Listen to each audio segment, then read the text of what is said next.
It's like a dance party underground. It's like an underground rave. Yeah. It is time to build a full-fledged underground house. Let's get started. All right, so we're here a couple days later, and I have to deal with another kind of an issue, a little bit of a problem. It's the actual horizontal shaft that goes into the bunker. You can see down here, this is the horizontal shaft, and water's been kind of attacking it. When we did the down shaft, it secured it.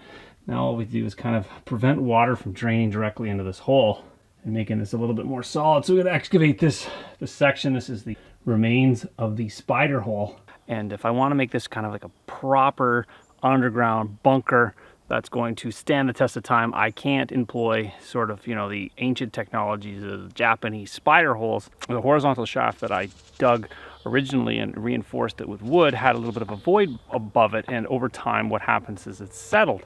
So what I'm going to do is actually dig that out, make a proper shaft, horizontal shaft, and proper waterproofing. The other problem with this is water's actually pooling there. Well, it's not really pooling there, it's actually driving directly down. So I actually want the whole site to be sloped away, waterproof the top of it, in order to allow water to drain off the site, as opposed to kind of find the lowest area and then kind of channel down underneath and flood the hole. We're going to try to avoid that.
Well, hello.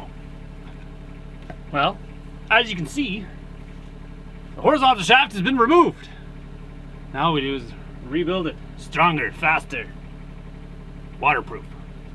Well, my original plan was to make sort of like a rampy floor thing, and then I thought that was kind of awkward to get down, and then I thought, well, I've got two walls, why not make another kind of hallway, which is, well, it would make it more useful, and then perhaps add another room over here. I've already got two walls made, and maybe even a like another hatch to get in, like a convenience hatch. So maintain the spider hole entrance, and then make kind of like a tornado storm shelter entrance for when you got your big items you need to get through it. Maybe like a 36-inch steel roof, and then you can kind of open it up, get your big stuff in. Like if you want to bring a futon or bed frame or a couch or table or something like that in here, you don't have to sneak it through the spider hole, which is, I don't know, 16 inches. A lot of my larger friends can't even get down here.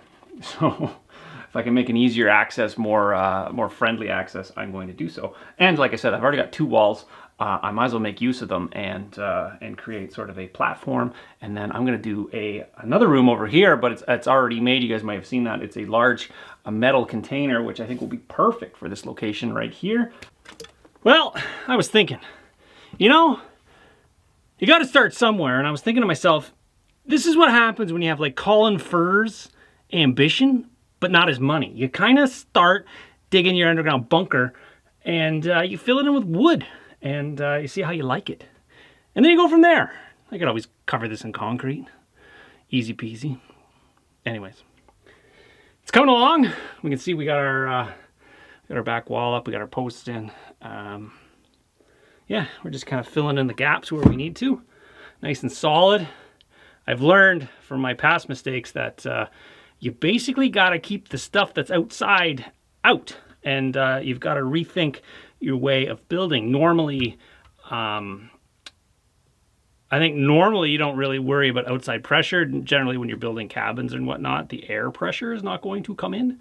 But when you're building like something subterranean, the problem is that the outside wants to come in. I guess it's the same idea when it comes to you know, underground or underwater vessels, especially with the what was it, the Titan that didn't fare so well. They didn't really accommodate. I guess they sort of cheaped out. I'm kind of sort of cheaping out too.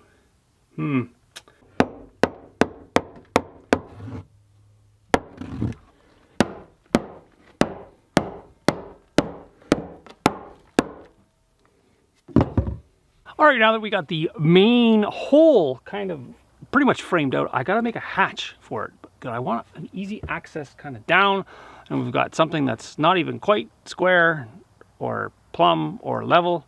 So we're gonna do a little bit of arts and crafts. We'll be doing a lot of arts and crafts today. We're just gonna kind of frame an opening roughly. My sheet of tin is 34 inches wide. I'm gonna keep it as a kind of a cover sheet, so I'm gonna build like a frame that opens up like a storm shelter, and then the tin sits on top, so then I can sprinkle some pine needles, perhaps glue them to the surface of the tin, so it'll make it kind of hidden in the undergrowth. All right, now that we've got the hallway pretty much done, I'm gonna start working on the 1-bedroom apartment.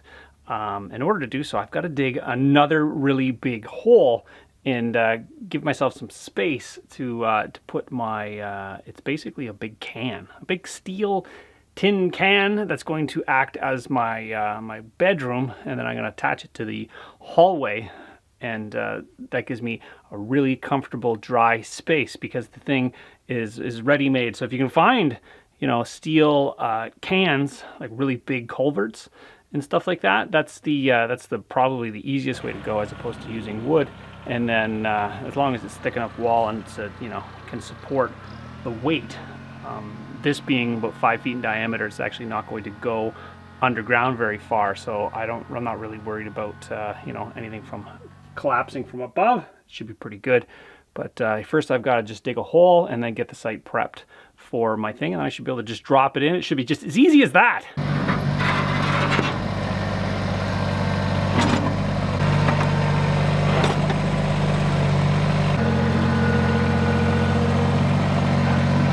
All right, so we got another cylinder.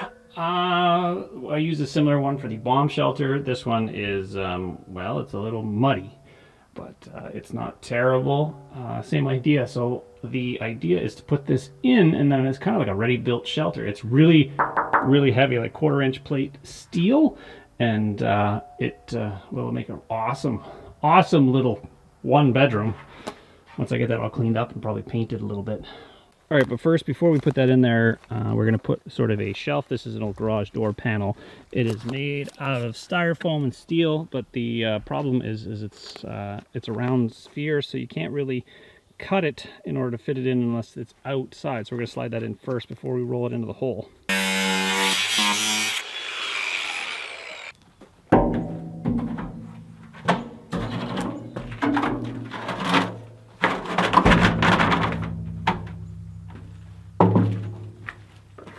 All right, Don, what's the plan on this guy? We're just gonna roll it in the hole, see if...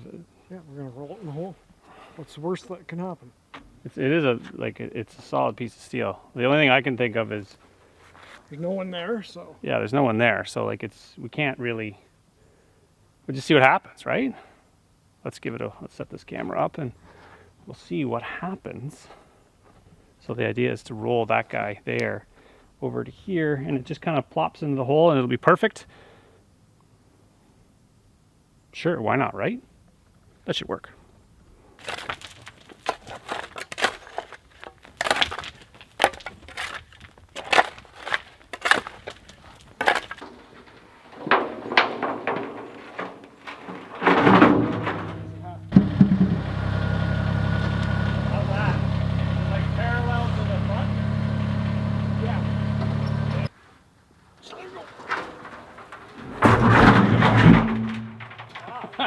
Pretty well. Worked perfect, Don. It's Even even tight fit. That's amazing. How did that work so well? She even just kind of modified that for us. You can probably just pull up on that just a little bit. I couldn't have asked for a better placement. All right, so bringing you guys up to speed, the other day we spent a little bit of time getting rid of some of the dirt and kind of grading everything and making it slope away from the spider hole. I think primary problem with the bunker is that everything was kind of running and pooling at the bunker. So what we've done is we've taken steps in order to slope everything away from the bunker so it won't actually collect on top and then work its way down. And that way I think we can keep it waterproof. So today I'm working on this opening here, and what I want to do is make it sort of like a tornado shelter, and in order to open up and then have kind of like a staircase down in order to get my larger items and in prep stuff and whatever I need to get down there. I've got a fan running because that big tin can that we put down there was a little wet. What I want to do is dry it up, and then I'm going to probably give it either a clean or a paint or something like that in order to kind of keep it clean, because I think that's going to be sleeping quarters for future consideration. And we had to move a lot of dirt, and anytime anybody's moved dirt with a loader bucket on a tractor or a wheelbarrow or something like that, you think of yourself, you got to find a better way. So I have a dump trailer. It is hydraulic, so it does work on the tractor. It is oversized for my tractor. It really hurts my tractor. So what I've had for a while is this. This is a scrap Jeep Grand Cherokee I got from my buddy. He was gonna try to sell it, and then they're like, nah, I can't get safety, blah blah blah. So it's a perfect bush vehicle. And what I did was actually I ended up picking up a double acting hydraulic pump from Princess Auto, and what it does is it allows me to use this rig as a dump trailer, basically you know, a bushcraft dump truck. So yeah, and it's all-wheel drive. It should last me for a while. You guys may notice from one of the first videos we had a Suzuki SX4, and it was we kind of hacked the back of it out of it, and we made it into a sort of a wood hauler. Frankie loves it. She just goes and hangs out inside. Hey Frankie? Ooh. Yeah, it's nice, eh? So if we look at the front, we got the front. We have, I don't know if you want to dump it, but the hydraulic control is here, and what we can do is actually we can run the dump trailer so you can see it go up and go down, up, down. All right, so that's the that was the solution to get rid of all the material. We just loaded it in the dump trailer and then dumped it to get rid of it from here, because moving dirt is hard, and anytime you can use modern technology to, you know, deal with your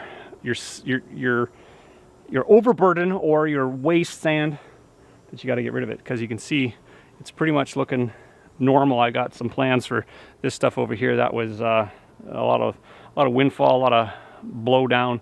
So we got to deal with this today and kind of get the top buttoned up the thing and a whole bunch of other stuff. There's lots of stuff to be going on, but I thought I'd figure I'd show you guys this. So it's just rigged up in such a fashion that allows me to run the Cherokee as a dump trailer without having to buy anything new.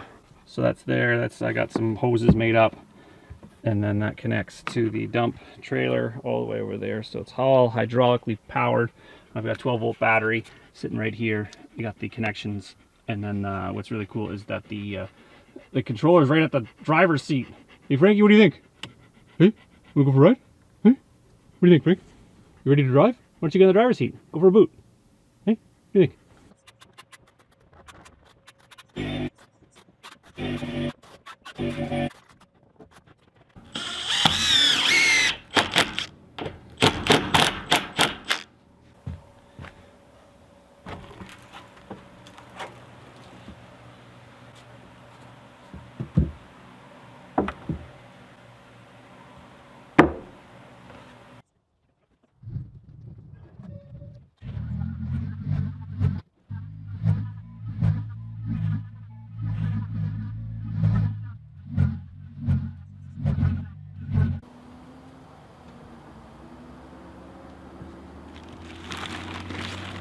All right, first things first, I've got to sort out dinner plans. It took me a little longer than anticipated to get my stuff done today.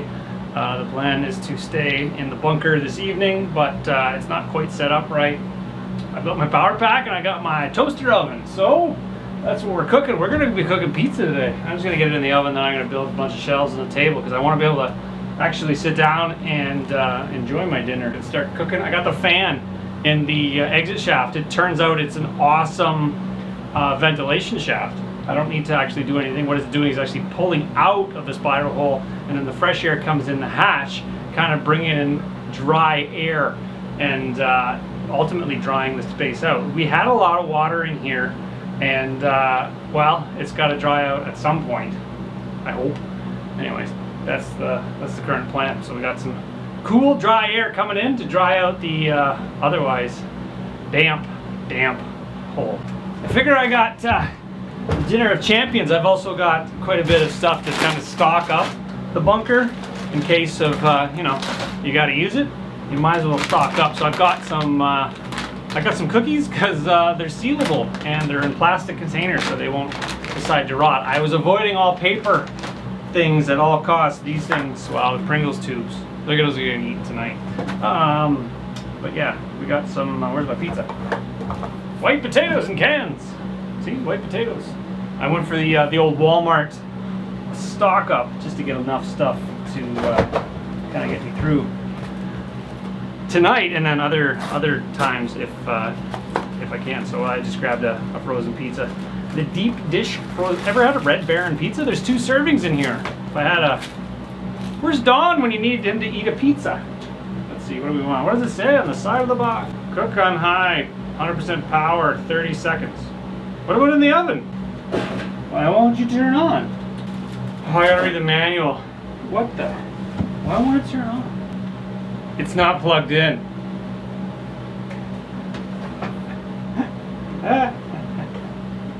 That's awesome.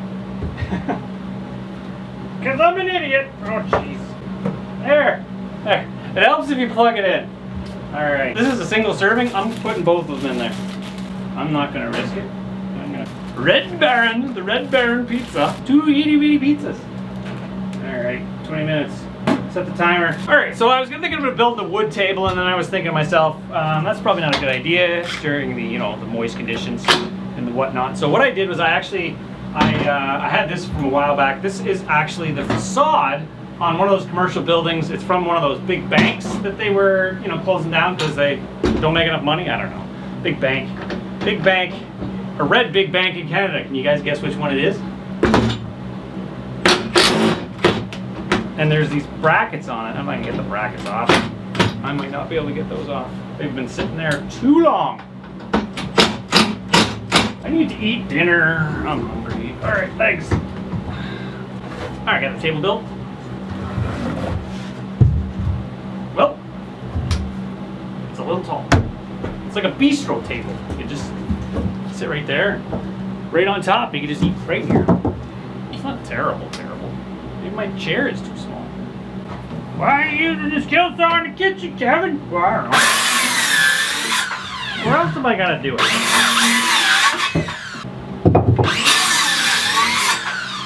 Cut the legs on your table in the kitchen, getting all dust all over your food. Oh, you know what? It's like seasoning. Cedar seasoning. Okay. Well, that's much better. Much better. Get the pokey side on the other side. There. That's what I'm talking about. Some tree sap on it. That's not bad. Not bad at all. Almost ready for dinner. My pizza is it's close. It's close now. Caution, hot surface. How hot is it? It's not that bad. Lava. Oh, pizza. All right. I don't know if it's cool enough to give it a whirl, but I got the Dinner of Champions. I got a package of Pringles. I got. You ever seen this? It's Tang. Now in small bottle. I think it's to flavor your water. So you just kind of, you know, drink a bottle of water in a bunker for a while. You probably get. It says 24 servings, but everybody knows that you never listen to the Tang package. You just add like, you know, half and half. Tang. Smells it. Oh, it smells like Tang.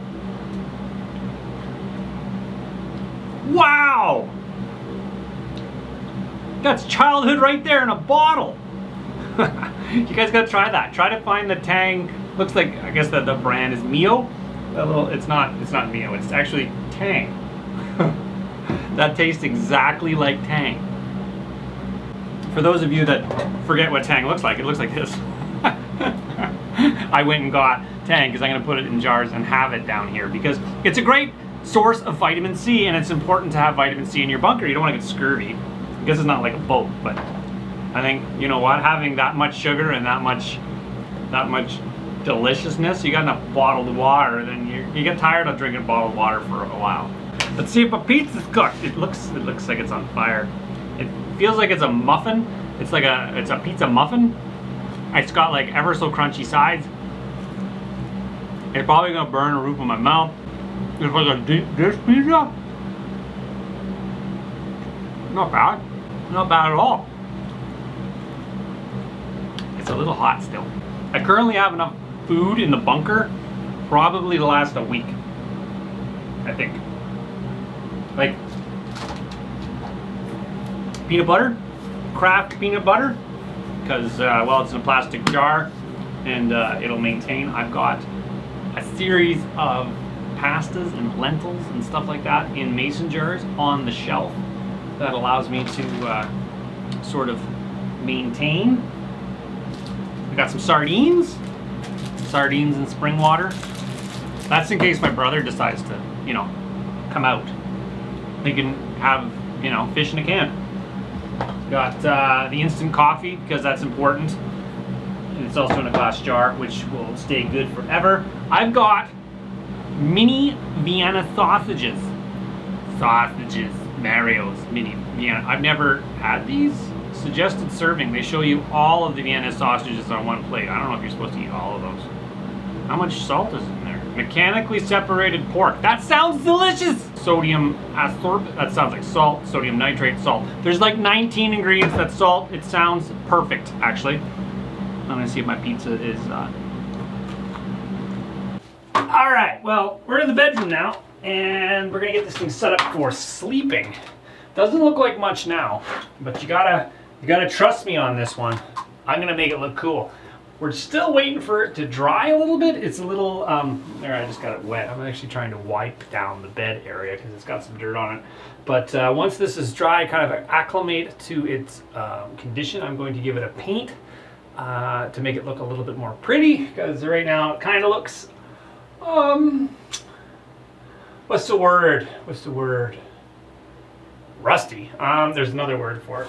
I was thinking rat rod. It looks like a rat rod. It's like one of those cars that they restore, but they don't quite fully restore. They just kind of leave it all rusty. What this bed is made of, actually an old garage door, and it's an insulated panel.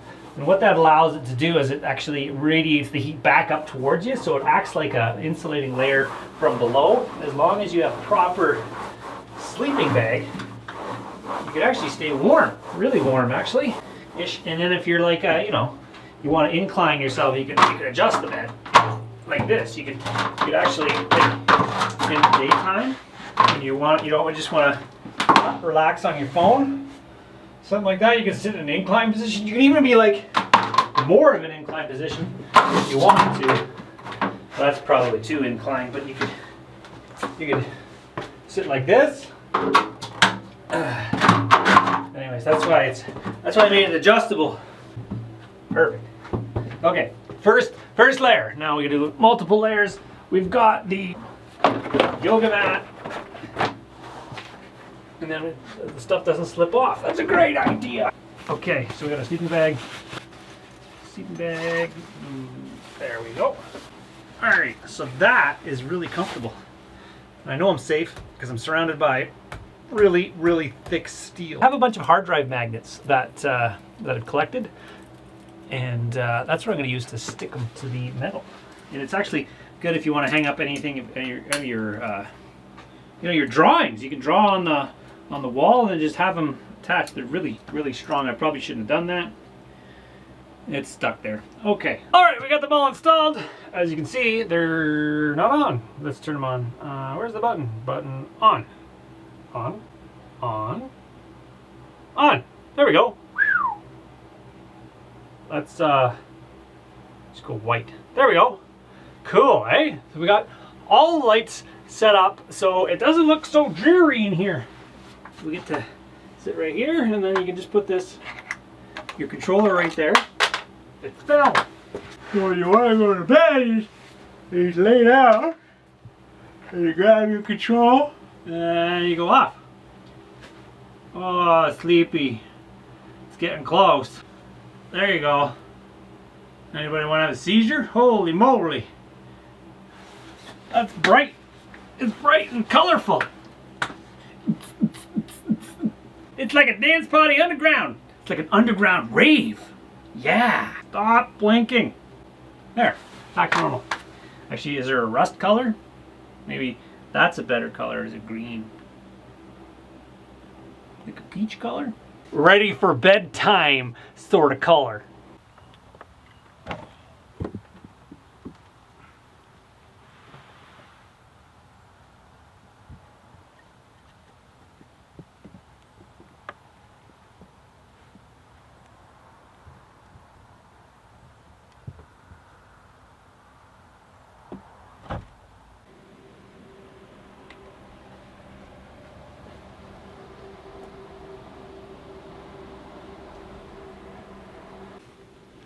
Hey guys, it's starting to rain. You better get in here.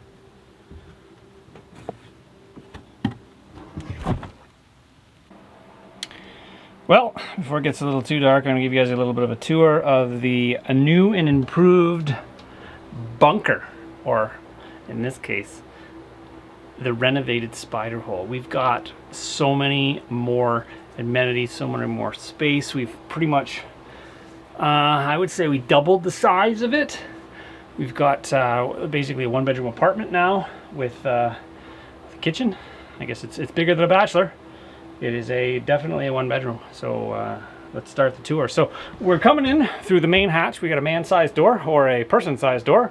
However you want to slice it. It's a door that fits most everybody. To our right, we have the existing spider hole. It's currently being used as storage. It has a ladder in there and some spare boards. And then behind us, we have the one-bedroom cylinder reinforced bunker for sleeping. And I'm not taking any risks on something collapsing while I'm sleeping because you can't be watching it or listening to it. So this is a reinforced steel container that will pretty much withstand everything that's above it. The stuff that's above it is about 5 or 6 inches of dirt, and it's a 1/4-inch plate steel, and it's very, very, very strong. I've got some really fancy lighting in here to give it a little bit of ambiance and to kind of detract from the fact that it's all rusty. But you know what? It's not that bad. It's actually quite comfortable. It's quite cool. We have our HVAC system running, which is our giant fan and our exit tube, which allows us to pull fresh air in from the top side and keep it nice and ventilated. So this is our kitchen area. As you can see, we've already started with our supplies, our bunker food, in case we need to come down here and we don't have time to prepare. We've got our yellow split peas, we have our rice, we have our sugar, we have our what is it over here is our instant coffee, which is important. We've got our preserves, so we've got some jam, some pasta. What's this? Red lentils. I've labeled them because I don't quite know exactly. Black beans. We got some maple syrup from our maple syrup for harvest. We've got water. We got water everywhere. We got bottles over here, bottles over there. We've got beef ravioli. We got some tomato sauce. We got some diced potatoes. We got some Vienna sausage in case you're fancy like that, and white potatoes. I think I've already said that. Many potatoes. Potatoes is really good. And we've got tang. Everybody likes tang. And we got our snacks. And the reason why I got a lot of those snacks is because they're in plastic containers and they won't mold. So that's my plan. So yeah. And if you look over here, we have our ventilation, which is currently just a fan that draws. It's actually pulling air out. So it's coming in from the other side, pulling it through. And that keeps this thing well ventilated, lots of oxygen coming in to this underground space. It's actually in the process of drying it out a little bit because, as you guys know, we had a little bit of a flood in here, and I think we've mitigated that problem now. It shouldn't happen in the future. So anyways, that's a tour of the upgraded bunker, and I'm sure this thing is going to, well, I'm not really sure, but I'm pretty sure that this thing is going to withstand Mother Nature's wrath of water in the spring. It started to rain. It's still dry in here, which is pretty cool. We've got pretty much that really heavy duty tarp over the entire area and extends past the walls like 5-6 feet, 10 feet at some places. So the water can't just kind of directly go down and flood our bunker space, which is a good thing. So what I was talking about earlier was trying to mitigate the water. So as opposed to doing a weeper, I would do a drainage tile, sort of like how they drain farmers' field. And my plan, which I haven't implemented yet, is to dig another essentially trench at the bottom corner over there and kind of go underneath the bunker itself and install weeping tile. Essentially, you know, Big O, that's what we call it anyways. Big O is perforated with a sock on it so the sediment don't get into it, and then dig an entire trench, probably like 300-400 feet that away, which would come out on a slope and direct water, groundwater that accumulates in the springtime out over the hill. And I think that would prevent any kind of water from coming up.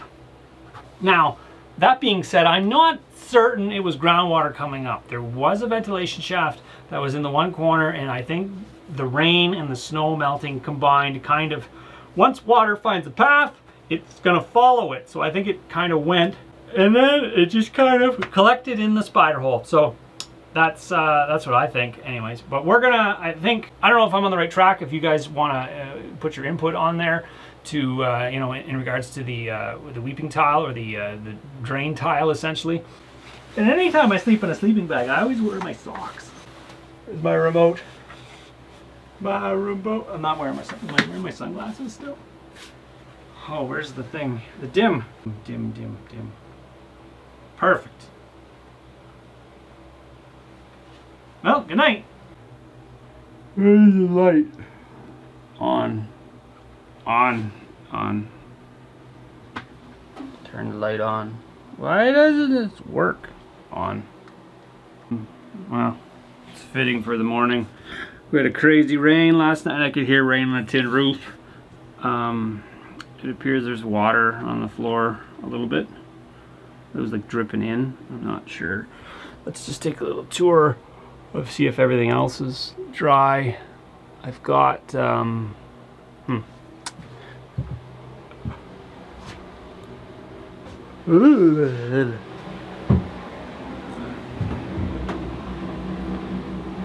well, it's dry in here. I don't see any water coming in through the walls in the main bunker. 52% on the battery, so we still got lots of juice there. Oh, what does it look like outside? Yeah, see, you guys can you see that? There's a little bit of water dripping, and it's directly below the hatch, kind of where the plastic meets the metal. I'll probably have to put another piece of tarp there, kind of as like a flashing stuff so it doesn't drip, but like everywhere else seems to be dry. Let me try to open the hatch. Well, I think I'm gonna get on with my rainy day. You can see how this guy keep the water out from coming this direction. I think because of the slope, I've got some water coming in just this corner. So I've got to put in like another kind of flashing plastic so it kind of runs it downhill that way so it doesn't leak inside. But that being said, that much water isn't that big a deal. It didn't actually get into my sleeping quarters. So, I don't know. Chalk that up as a win. Well, guys, I think I'm gonna carry on with my day. My rainy day. It's kind of like fall's in the air anyways. And yeah, I hope you guys enjoyed this one, and join me on the next one. Hope it doesn't rain too long today. See you later.